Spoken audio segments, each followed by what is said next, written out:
certainly not a lot of options at the start, that's for sure.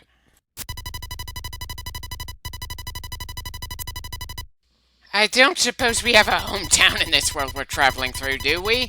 At the very least, it's tough to be a tactician if you don't have a place you owe allegiance to.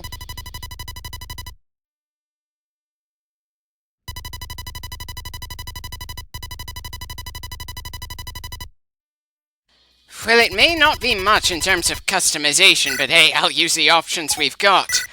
Let's go for October, kind of a nice and pleasant autumn month with some monsters in it. The name of our tactician in this adventure? For some reason, I'm leaning towards Chris.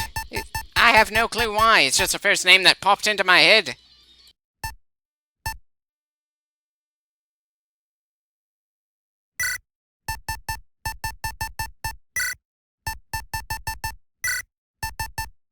You know, on second thought, Chris is a bit too common a name, and I wouldn't be surprised if there's an in-game character with said name.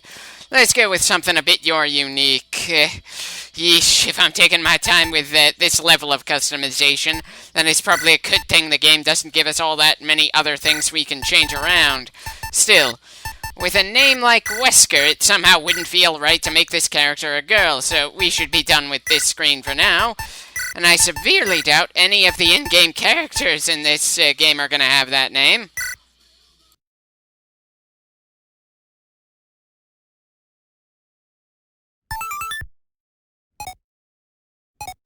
I don't suppose the game is going to tell us what the 3 dots next to our name signify, will it? It's probably not all that important. But still, kind of odd.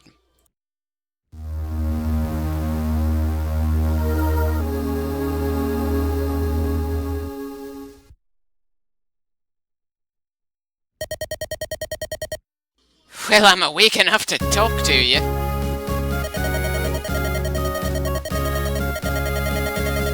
Kind of wish I knew why I was there, but it's not like we were told where we're trying to go just yet.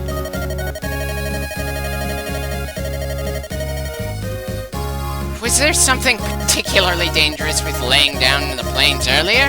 It's not like we were injured as far as I know. It's purposely odd. Not a lot of Weskers out there, while there are plenty of Chris's in both genders.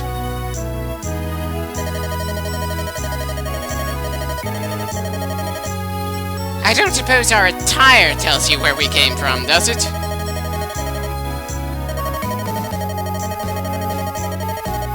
I'm sorry, but I don't have a story to tell here. I'm just here to find stories to follow.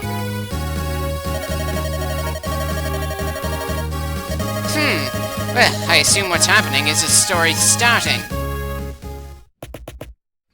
I assume the guys in red with axes aren't the locals.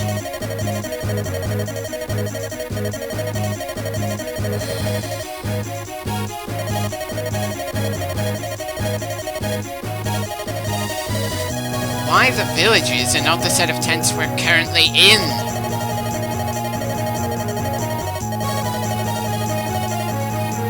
Probably, which is a good thing since we have no other combatants. Still, even if it's gonna be pretty easy with a single swordswoman, I'm still gonna have to get involved somehow. This is the first tutorial that the non-Japanese audience ever saw in the franchise, after all. My only issue with this tutorial is that we're tactically advising a single person who already has an advantage against both of the hostiles on the map. We're not all that necessary at this point, which isn't helped by how hand-holdy this part of the tutorial is.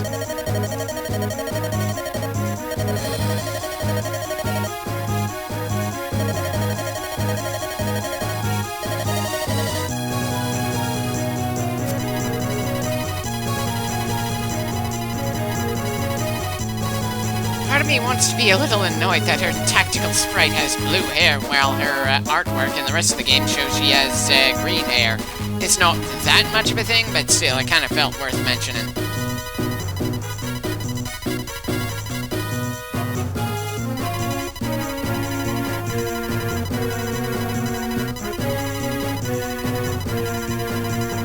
So, not only are we a mute character avatar in this game, we're also a barely visible one.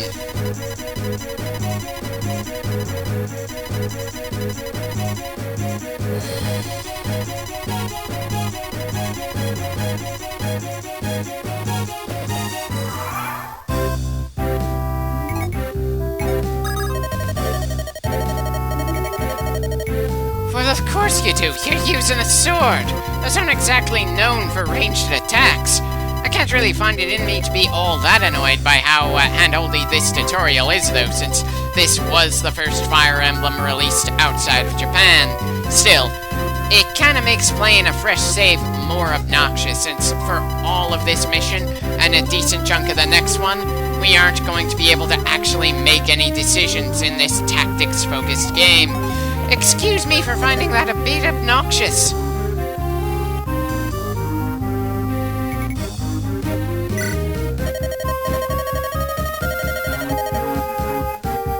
Well, of course he's seen you. It's broad daylight and you're out in the open. Besides, we want him to be close enough to attack, since, well, that's the only way we're going to be able to attack him in return around here.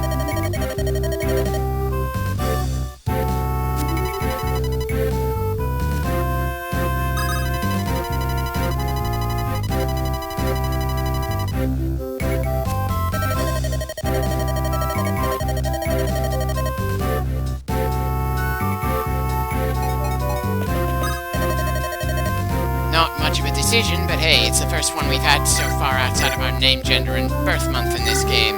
So, I suppose we'll strike him from the left. Lynn is faster than this guy by a good degree, hence why she got to slash him twice while he only had one chance to swing. Yeah. Sometimes we can get hit despite the hit rate, claiming that the odds are low, and similarly, any hit rate under 100 has some chance of missing. Thankfully, Fire Emblem doesn't have the same bad reputation for accuracy as XCOM, but it's still something to keep in mind.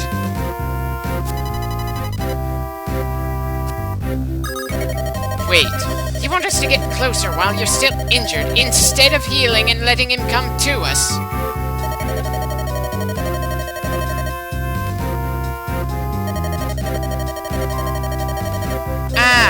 Thanks for that bit of information. I'm not sure why we specifically need to know that it's a gur and not a tent or hut, but I suppose those sort of semantics help make a world feel a bit more alive.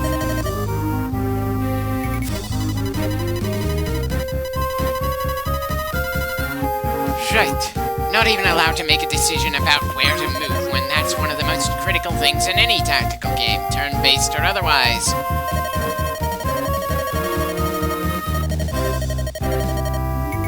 Seriously, it feels like you're just humoring me by telling me what to do when I'm supposed to be the tactician making the decisions around here. I know we've got to start somewhere in this game, but dear God, we aren't even through the first clip and my intelligence feels thoroughly insulted.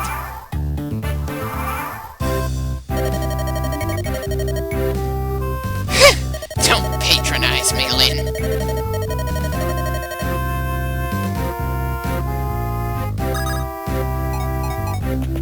Again, at least we can decide where to attack from for whatever that's worth.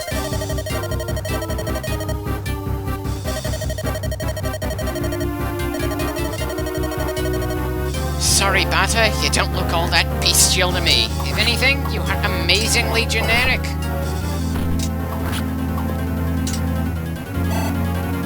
Right, so even if we get both hits in next time, we'd still be shy of killing him. I would say I'm worried about him potentially hitting us in the next turn before we get to heal, but again, this tutorial is pretty handholdy. It's certainly hard to believe that we could get killed when we've had so little control in this first battle. Oh yeah, enemy units get healed if they're on defensive terrain, and that entrance counts as a throne for this guy.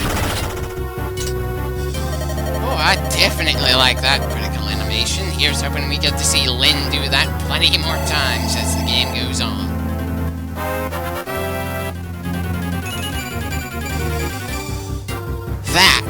That was most certainly a nice level up. Unlike most games that have a character level up, Fire Emblem keeps things pretty random, though some characters have better chances gaining in some stats than others.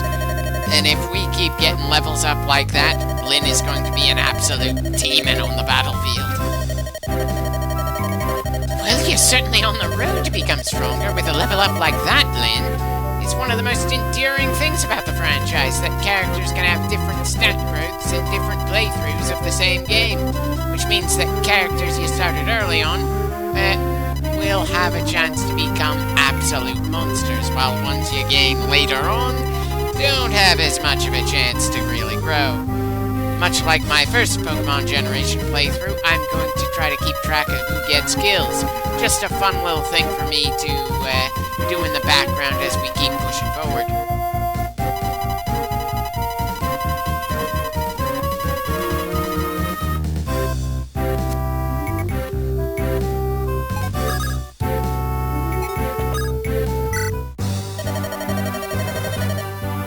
Hey, you did all the work there, Lynn. I was literally useless in that fight. Save the praise for future fights where we get into it and I actually make some decisions. Waking up twice in less than 20 minutes. I'm sorry, but that feels a bit odd to me. It did nothing of the sort, since I didn't actually do anything in it. Well, it's gonna be a one-sided conversation since you can't hear me, so go right ahead. Not all that much experience in this style of warfare, I'm sorry to say, but you've got to start somewhere.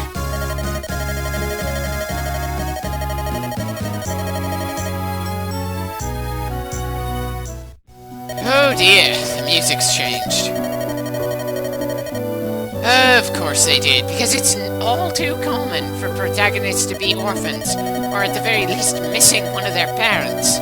Sure, it's tragic for her to be so alone at the start, but I can't help feeling it's a bit of a tired cliché. Hell, it was a tired cliché when this game first came out, and it's not gotten any more fresh this many years later. Of course he was, which makes her a princess to some degree or another.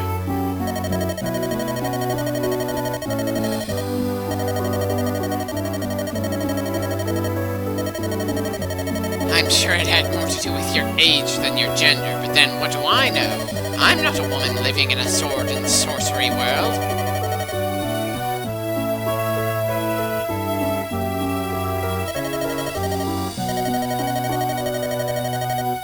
Don't worry, Lynn. It's not like the animators gave you any tears. I couldn't see a single one.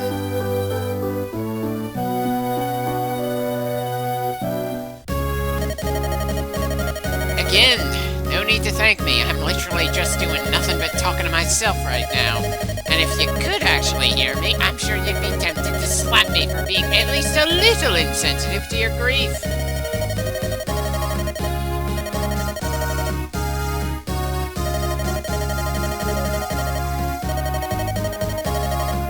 Well, that's true enough.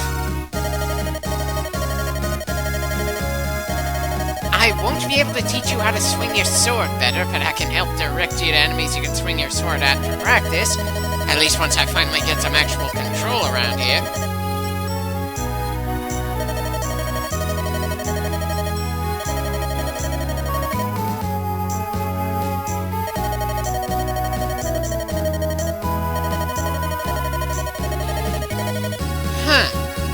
Strategy and tactics are a little different, Lynn. Strategy is long-term plan and tactics is short-term. And we're mostly focused on the short-term. Still, I appreciate the vote of confidence even if I've done nothing to earn it yet.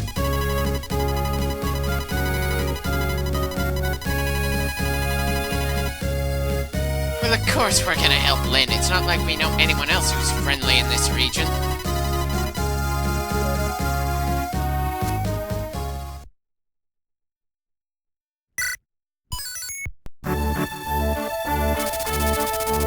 Especially detailed map, but I suppose I can forgive it since this was clearly made with medieval standards in mind.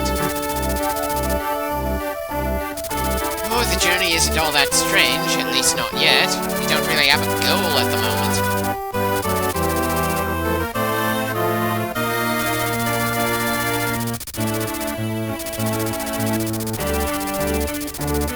We'll and something give us a concrete goal to move forward from. Because there are a lot of life-altering things that could potentially happen after all.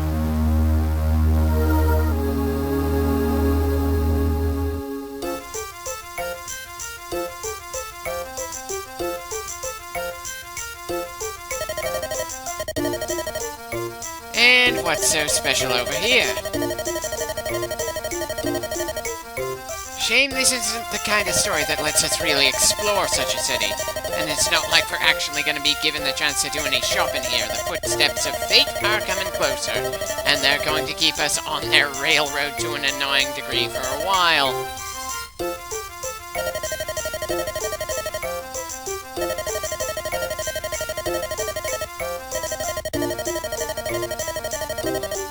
And just why should she bother giving you either of those, Green Man?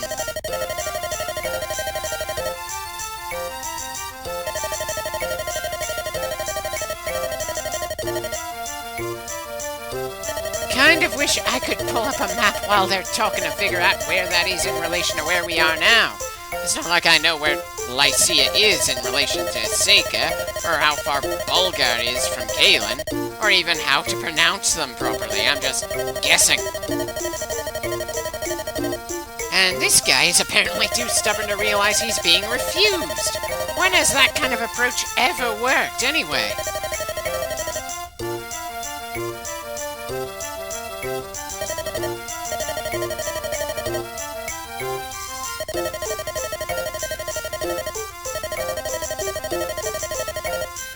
Really? You're flirting while on the job and surprised your buddy is annoyed by you doing so? Are you purposely playing dumb because you find it funny? Or because you're not actually playing and are just dumb? It's hard to tell without voice acting.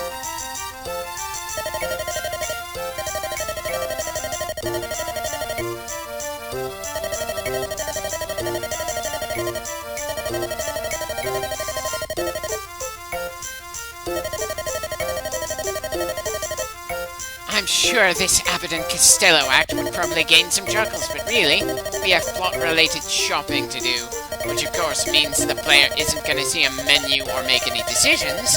It's just going to happen because we needed an excuse to be here to meet you two, to get fate walking in the right direction.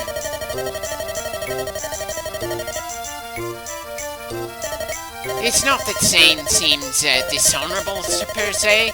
It's that he's a bit of a playboy and his angle of approach doesn't make the best of first impressions. Though maybe calling him a playboy is a bit generous, since that would be assuming that he had some ladies to follow him all the way back to bed. As a side note, a little annoying that Lynn is judging both of them based on the words of just one. Even if you're completely unfamiliar with the franchise, it's easy to tell those two are going to be more important later since we've talked to them for so damn long.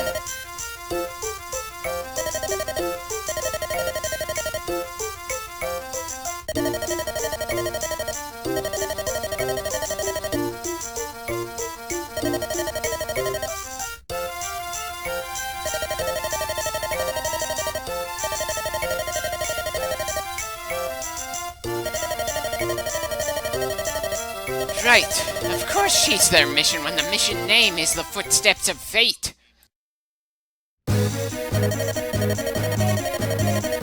Sorry, can't run, I can only read what's going on here.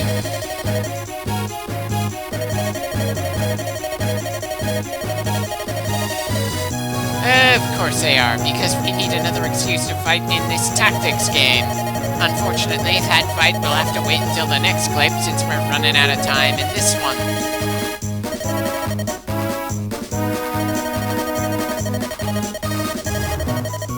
Apparently, not some random bandit if he knows you by your full name.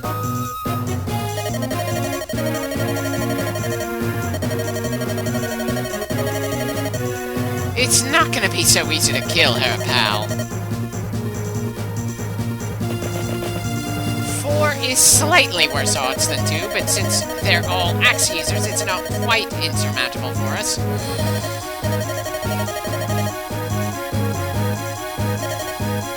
If it wasn't for the fact that the lips of the characters move when the text box is meant to mean them speaking around here, I'd be confused by the placement of that text box.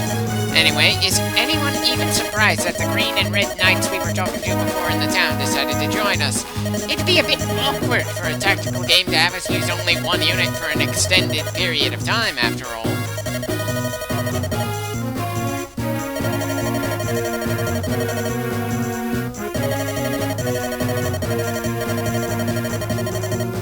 Yeah, they outright admitted that.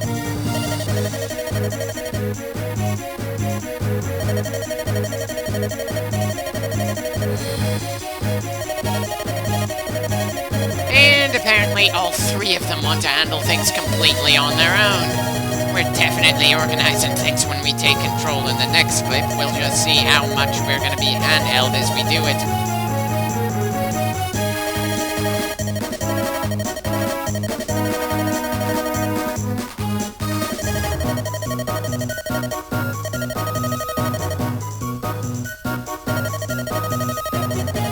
It's acceptable if a bit too convenient to take all that seriously.